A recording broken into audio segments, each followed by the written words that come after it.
Hello everyone. তো এই এপিসোডের শুরুতে আমরা দেখি ইয়াও জানতে পারে যে টিংয়ের সাথে খুব খারাপ হয়েছে, কারণ তার হাজব্যান্ড প্রথম থেকেই তার সাথে চিট করছিল, এমনকি তাদের ম্যারিড সার্টিফিকেটও নকল ছিল। এটা তখন জানতে পারে যখন তারা তার হাজব্যান্ডের বিরুদ্ধে কেস ফাইল করাতে যায়। সেদিন টিংয়ের অসুস্থতার কারণে সে যেতে পারেনি এবং তার হাজব্যান্ড তাকে একটি নকল সার্টিফিকেট এনে দিয়েছিল।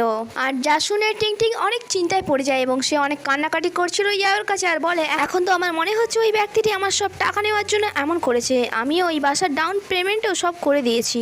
এরপর বেচারা ইয়াও এই কেসটিকে নিয়ে অনেক বেশি চিন্তিত ছিল, আর সে সারা রাত ধরে এই কেসটির ব্যাপারে অনেক সার্চ করেছে, যার কারণে নেক্সট মর্নিং সে লেজি মনে হচ্ছিল। আর যাকে ফ্রেশ ফিল করার জন্য বাও একটি কফিও দেয়। আর এই সব কিছু কিয়ানও নোটিস করছিল। কিছুক্ষণ পর ইয়াও কিয়ানের কেবিনে আসে ওই কেসটির ব্যাপারেই ডিসকাস করার জন্য, বাট এই মাঝে তার এক আইডিয়া আসে এবং সে আনন্দে সেখান থেকে চলে যায়। বাট বেচারা কিয়ান তার সাথে কথা বলার জন্য ওয়ারিড হয়ে পড়েছিল। এরপর ইয়াও টিং এর কাছে যায় এবং তাকে জানায় তারা কিভাবে এই কেসটি জিততে পারবে, যা শুনে টিং অনেক বেশি খুশি হয়ে যায় আর ভাবে সত্যি ইয়াও ল এর ফিল্ডে অনেক বেশি এগিয়ে গিয়েছে।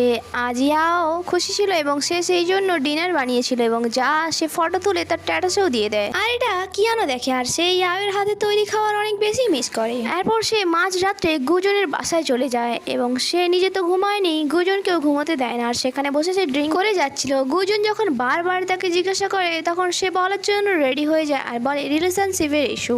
গুজন জানতে চায় কার ব্যাপারে, তোমার ব্যাপারে? লিয়াং ইয়াও কি তোমাকে আবারও কনফেস করেছে? অ্যাকচুয়ালি লিয়াং ইয়াও ছিল সেই যার ব্যাপারে কালেও সবাই মিলে আলোচনা করছিল, আর বাকি কলিগস গুজনকে জিজ্ঞাসা করছিল।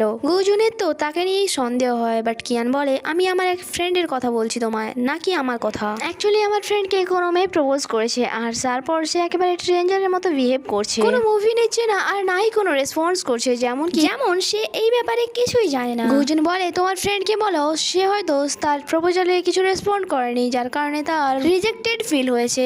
আর কোনো ব্যক্তির রিজেক্টেড ফিল হলে তার কতটা খারাপ লাগে সেটা আমার থেকে অন্য কেউ বেশি জানে না। আর তাকে বলে তুমি এক কাজ করো, ওই মেয়েটির কাছে তুমি যাও এবং তাকে ফিল করাও যে তুমি তাকে লাইক করো। বাট কিয়ান বলে যে আমি তোমাকে বললাম না আমার ফ্রেন্ডের ব্যাপার, এটা আমার নয়, আর এমনিতেও আমার ফ্রেন্ডের একটা স্টাইল আছে, স্ট্যাটাস আছে, সে কোনো মেয়েকে সামনে থেকে কখনো বলবে না। তাই গুজন তাকে বলে ঠিক আছে তুমি তোমার ফ্রেন্ডকে এমনটা করতে বলো যাতে সেই মেয়েটি বুঝতে পারে যে তার মনেও তার জন্য কোনো ফিলিংস আছে। আর গুজনের এই আইডিয়াটা কিয়ানের অনেক বেশি ভালো লাগে, তাই সে এটাই নিয়ে ভাবে। নেক্সট মর্নিং অফিসে গুজন যায় ইয়াও এর কাছে আর বলে যে আমি কিয়ানের বার্থডের দিন কয়েকটি বক্স অ্যারেঞ্জ করিয়েছিলাম একটি কোম্পানি থেকে, ওখানে কিছু কনফেশন বক্স ছিল, সেখানে কিছু গোলমাল হয়ে গিয়েছিল।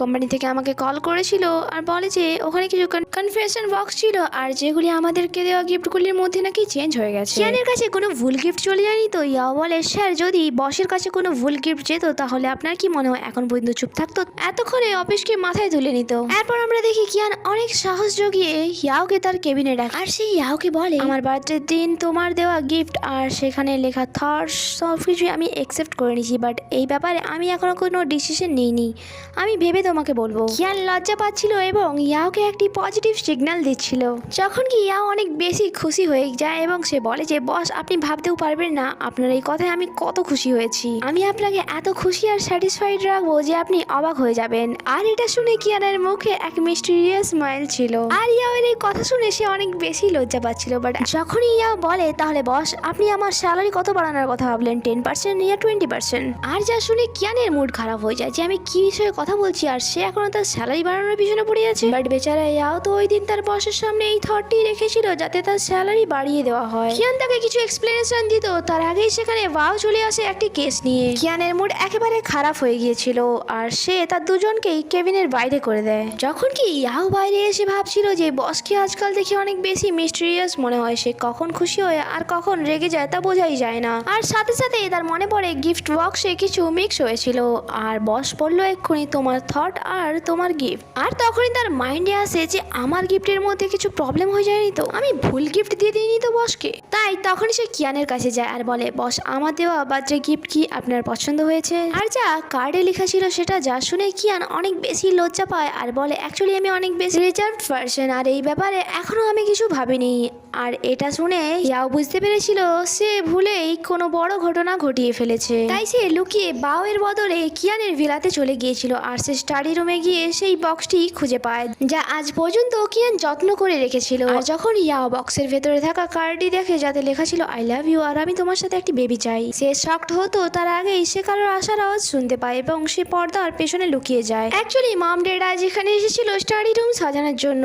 বাট কিছুক্ষণ পর যখন কিয়ানের মম পর্দা সরায় তখন সেখানে ইয়াওকে দেখতে পায় আর তার হাতে এত বড় বক্স দেখে আর তা যখন চেক করে তা থেকে সেই কার্ডটি মম পায় এবং যাতে লেখা ছিল আই লাভ ইউ অ্যান্ড আমি তোমার সাথে একটি বেবি চাই। আর এসব দেখে মম তখনই কিয়ানকে কল করে ডেকে নেয় এবং তার দুজনকে একসাথে বসিয়ে দেয়। ইয়াও তো এত ঘাবড়ে গিয়েছিল যে সে ওয়াশরুমের বাহানা করে সেখান দিয়ে উঠে যায়, বাট মম ইনভেস্টিগেশন করছিল আর কিয়ানের মনে হয় মম সমস্তটা জেনে ফেলেছে। সেই জন্য কিয়ান বলে অ্যাকচুয়ালি মম ইয়াও যে কোনোভাবে সে তার ফিলিংস কনভেন্স করতে থাকতো, যেমন কখনো আমার জন্য খাবার বানানো বা আমার জন্য ফরিস নিয়ে আসা, আমার কেয়ার করা, আর আমার বার্থডে দিন সে আমাকে তার ভালোবাসার কথা জানিয়ে দেয়। আর তার বারবার এমন করাতে আমিও তার প্রেমে পড়ে গিয়েছি। আর যখনই ওয়াশরুম থেকে ইয়াও বাইরে আসে মম তার কাছে গিয়ে তার হাতে একটি ব্যাঙ্গেলস পরিয়ে দেয়, যেমন কোনো শাশুড়ি তার হবু বৌমাকে আশীর্বাদ করে। আর তারা যখন কারে হয়ে বাসায় ফিরছিল তখন এখানে কিয়ান তাকে বলে যে আমি তোমার প্রপোজাল অ্যাকসেপ্ট করছি, তাই তোমার লজ্জা পাওয়ার আর কোনো দরকার নেই, আমি এই ব্যাপারে সিরিয়াসলি কনসিডার করছি। ইয়াও এক্সপ্রেশন দেওয়ারও চেষ্টা করে আর সেভাবে বস আমাকে লাইক করবে এটা তো কখনো ইম্পসিবল নয়, বস আমার সাথে ফ্র্যাঙ্ক করছে না তো, বার্থডেতে আমি ভুল গিফট দিয়ে দিয়েছি তার জন্য হয়তো বস আমার থেকে বদলা নিতে চাইছে। আর সে সত্যটা জানায় যে অ্যাকচুয়ালি বস ম্যানুফ্যাকচারিং এর দ্বারা কিছু ভুল হয়ে গিয়েছে, আমি তো অন্য কিছুই লিখতে দিয়েছিলাম, সে ভুলে এটা লিখে দিয়েছে। আর যা শুনে কিয়ানের মুখ দেখার মতো ছিল। অন্যদিকে গুজন দেখতে পায় যে সে কোথাও যাচ্ছিল আর তার পিছনে মিং তাকে ফলো করছিল,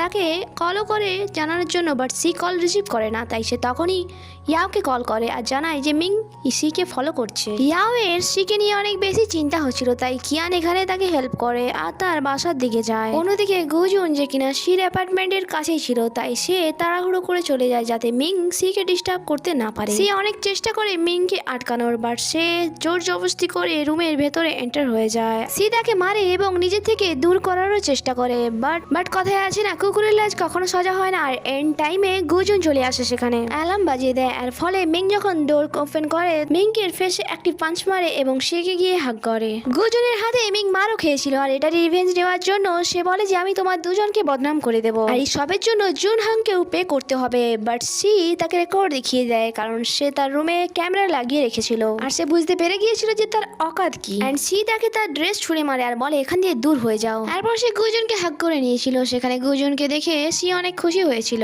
আর কিছুক্ষণ পর সেখানে ইয়াও আর কিয়ানও চলে আসে। এরপর কিয়ান ইয়াও এর বাসায় তাকে ড্রপ করে দেয়, বাট কিছুক্ষণ পর আসে অ্যাকচুয়ালি সে তার জন্য খাবার নিয়ে এসেছিল। আর আজ ফার্স্ট টাইম সে ইয়াও এর জন্য তার প্লেটে খাবার সার্ভ করে দিচ্ছিল।